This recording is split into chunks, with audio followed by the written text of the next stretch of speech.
बीपीची गोळी आयुष्यभर घ्यावी लागते का? डॉक्टरांनी दिली महत्वाची माहिती. मंडळी, आता माझा बीपी नॉर्मल आहे, मग गोळी कशाला असा विचार तुम्हीही करत असाल तर आजचा हा व्हिडिओ फक्त तुमच्यासाठी आहे. कारण बीपीची गोळी मनाने बंद करणे आरोग्यासाठी धोकादायक ठरू शकते. खरं तर आजच्या धकाधकीच्या जीवनात उच्च रक्तदाब म्हणजे बीपीची समस्या झपाट्याने वाढत आहे. एकदा बीपीची औषधे सुरू झाली की अनेकांच्या मनात प्रश्न निर्माण होते की ही औषधे आयुष्यभर घ्यावी लागतील का? तर हृदयरोग तज्ज्ञांच्या मते बीपी नियंत्रणात आहे म्हणजे आजार पूर्णपणे बरा झाला आहे असे नाही. अनेकदा औषधांमुळेच रक्तदाब नियंत्रित राहतो.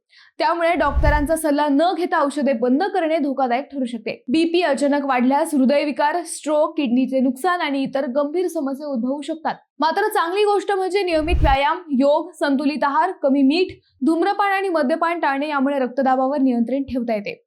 काही प्रकरणांमध्ये डॉक्टर औषधांचा डोस कमी करू शकतात. म्हणूनच बीपीची गोळी स्वतःहून बंद करण्याऐवजी तज्ज्ञांचा सल्ला घ्या आणि निरोगी जीवनशैली स्वीकारा.